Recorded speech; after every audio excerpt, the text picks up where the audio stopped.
Frustrating afternoon, Paul, against a Chester side that no doubt wanted to prove a point after being humiliated in the FA Cup on Saturday.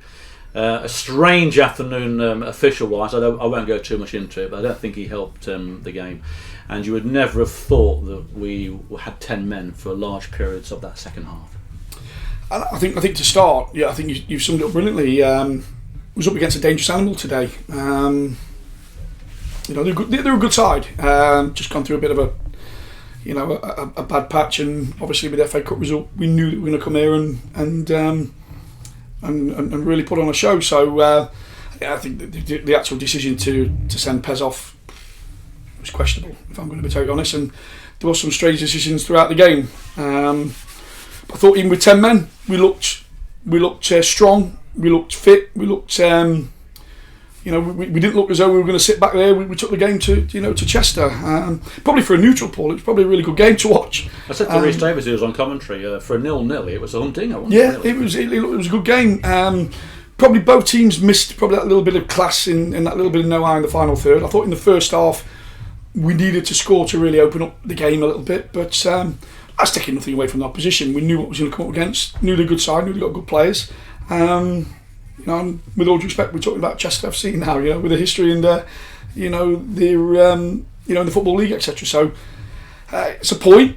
We can look at ourselves as being a bit frustrated at certain points of the game, but overall, I've just said to the boys in there, the boys have given me everything again. The support was everything, and the clapped off at the end, just showed that. I think the supporters really appreciated how much work and the mindset of the group was to still go and try and win the game with 10 men. So. I can't fault the players. It was it was a good performance, but not what we wanted in terms of the points tally. Blatant penalty in the first half. We've seen the footage that has been on Twitter. It was grabbed around the neck and brought down. Nothing given. 5 minutes later, sent off for strange affairs there by the referee. But I think overall, as you say, Kettering had the better of the game and should have won that match convincingly, really. But as you say, I said to Rhys Davies before they were down to 10 men, is 0-0 a good result with 10 men? Yeah, of course it is. We can't start looking above ourselves, and it's Chester we came up against today. When they get into their rhythm, I'm sure they'll be up there competing at the top of this league. You talk about the penalty decision. I think that's the one where Pez got booked for initially, wasn't it? Mm-hmm. It shows you just how influential some of the decisions were today. Because everyone I think in the ground knew it was a penalty. I mean, it takes something to wrestle Pez to the ground first and foremost. The referee didn't see it that way. Books Pez, and later in the game we lose Pez. I think to a dubious. Look, his arms are up there.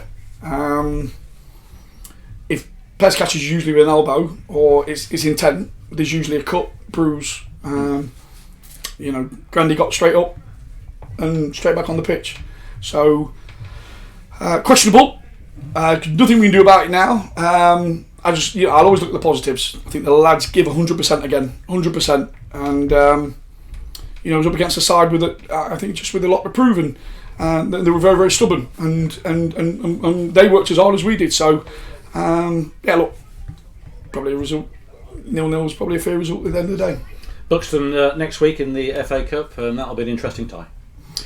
It'd be interesting, yeah. We won one game ahead. One game away from the first round proper. So really exciting times. You just tell with the crowd today. Bodies are coming in. Over 1,000. I'd speak to a lot of fans. They're excited, and we seem to have a bit of momentum. Be a tough game, but we'll be doing, like I say, these boys are fearless. They even with 10 men today, they didn't want to just settle for a draw. They went to try and win the game. So be an interesting game next week. Yeah, they're unbeaten, or they were. I'm not sure what the result was today, but they're 15 games unbeaten. There's been a bit of press from their end about Kettering, which has been interesting to read. Will that have any effect on you? I suppose not really.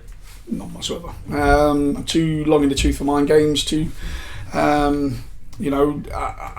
time in my career when people have badmouthed us or said unpopular things and things that they shouldn't really say in the press, just believe in just getting on with it and trying to win a football match. I'm just too long in the tooth for that kind of rubbish, if I'm honest. So it's one of those. They're a club. We've got two players that we couldn't afford at the end of last season that have gone there. Huge resources there. I think there's a lot of pressure on them to get out the league with the money that they're spending, and they'll come in and they'll fancy the chances with the resources that they've got. It's another challenge for us, Paul, which is fantastic. And this group made some changes today, might some changes next week. It's another challenge in front of us, and something we've got to get over, round, or through. And whoever does it, nice place in the first round proper. Of those changes, Storer did exception well, didn't he? Because he's not played for 5 weeks or so. I know he got cramp in the end, but he was great, wasn't he? Typical gas Storer. I'm running out of great things to say about the lad, but he's we had to bring him off in there because, like I say, cramp. But he's run himself into the ground, especially when we had 10 men. It's in his nature. I thought him and Harrison. I think Harrison did deserve the man of the match. Isn't he superb, Harrison Neal? I just think I look at him personally. I took a boy called Ryan Yates from Forest with me to Barrow, and he's in that mould. And I made the comment very early on that Ryan Yates would be playing in the Championship before long. Ryan Yates is now captain of Nottingham Forest, playing in the Championship every week. I think Harrison, if he continues in his growth and he keeps focused, will be the same thing. I think he'll be playing in Sheffield United's first team, and the relationship we've got with Sheffield United is I think is really, really good. I think they trust us. We're really thankful of what they them trying to help us out, and we're helping Harrison become a better player, and he seems to be growing and getting better every game.